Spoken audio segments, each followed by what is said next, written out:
in front of the Costco and Comcast part of Riverwatch Parkway, it became a big news story. Lots of complaints that the city's effort to stop the removal of trees at an Augusta shopping center was too little, too late. Recently, dozens of trees were cut down along Riverwatch Parkway in front of the village at Riverwatch. The city issued a stop work order because the trees were removed before any permit was issued.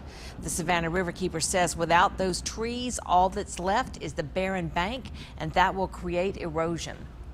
All of that clay can just take off, and I don't know, it's been raining quite a bit lately, so every time the rain falls, that clay just takes off. It goes down into the ditch right in front of it, which goes directly into the canal. And the Riverkeeper says the owners must put something to stabilize the bank to keep the soil in place, and that those responsible can face fines. My first guest today would like to see lots of fines imposed around here, or even better, much less tree cutting. Marlena Bergeron, thanks so much for being here today. Thanks for having me. And Marlena is part of the Friends of the Uchee Creek Greenway. Correct. And you were very excited to get this whole Greenway project, to get the green light for it. Right. But what is so frustrating to you and to many, many other people is that we see so much clear cutting. We see so many trees going down. And, you know, you're speaking up about it. Well, right. First of all, thank you again so much for having me. It was 4 years ago that we were on the show, and we were celebrating the Greenway's passing and implementation of a plan and adaptation by our Board of Commissioners. And now we are 4 years later, and we still haven't started construction on that. Now I'm here because I want to focus not so much on the criticism and any of the contention, but in an effort to preserve more of our environment, we have to have more collaboration between our developers, between our riverkeeper and our media channels, and between the public. I am a firm believer that a lot of people feel the same way I do, where a group of trees right now is better than one tree. And yeah, absolutely. And something else that you say, which I totally agree with, we have so many empty places. Right. Why do we have to clear more places to build more stuff? Why can't we Absolutely. repurpose what's already built? Well, right. And this idea too that one tree, no matter what kind of tree it is better than no trees. And there are places that have completely cleared every tree. And whether they're doing it because it's more convenient for construction, or whether they're doing it because it's part of the bidding process where they are going to make money off the timber, and then that way they can keep a lower price for the whole project. Either way, we're the ones who live here. Right. We're suffering the consequences. It is not only a gut punch to see it from an aesthetic perspective, but there are consequences from an environmental perspective that we will face as residents. And Marlena is very committed to making people aware of this, and she has sent a lot of pictures that she takes just along her daily route, and specific pictures that she wants us to see. This is Patriots Park? Right. So Patriots Park has just undergone a massive expansion. There are a lot of nice people behind this project. They wanted to give us more ballparks for our kids to play.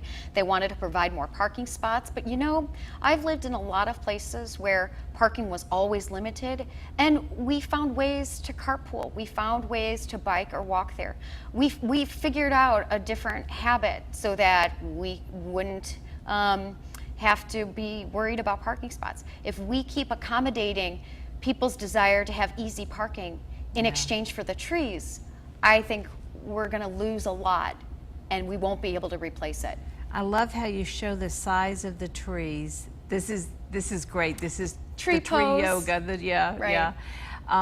The clearing, that just this big clear cutting that's being done, and Right. there where were trees, Yes.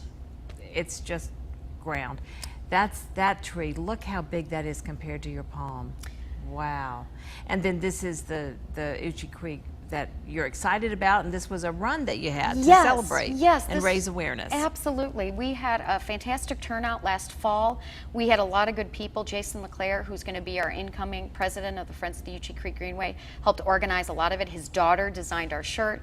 We had the mason jars there. It was outdoors. It was under the trees. It felt like being alive. And anytime you go to a park, and you have trees, it just makes it that much more of an enjoyable experience. And it's a little bit cooler with some shade. Right. So I think we're all dealing with these repercussions, and I'm concerned that there's an imbalance.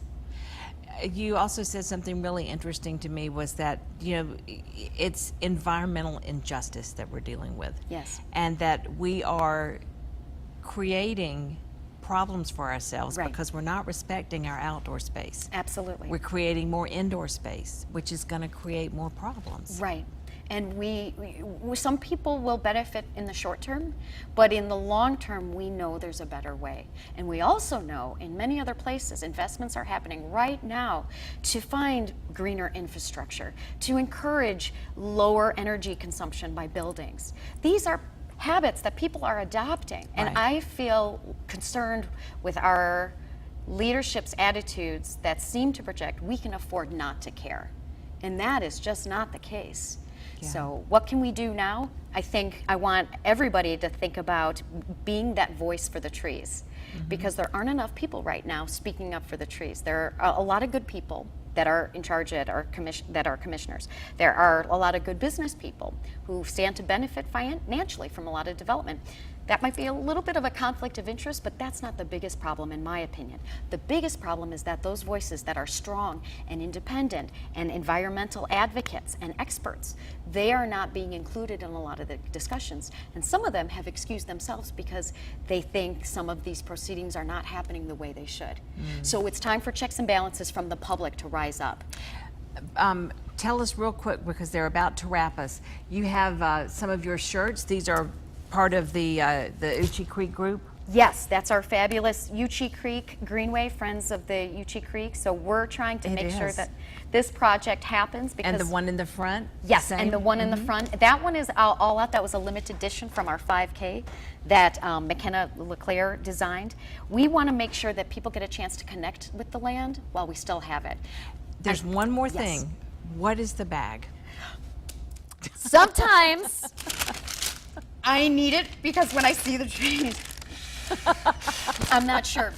There are a lot of homeless birds right now in our area.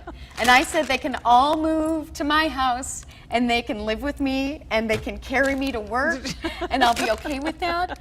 And I don't know sometimes if the answer is for us to just say, you know, they're going to do what they're going to do and let's just all go into our bubble and order everything online and not know our neighborhood, or the other part, which is let it burn to our eyes and remember that if we're going to keep our identity, if we're going to keep our landscape, then it's us that are going to be the advocates for it.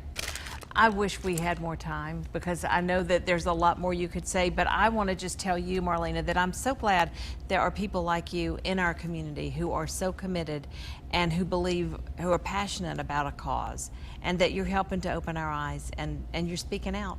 You're saying what a lot of people probably are thinking and they just don't do it.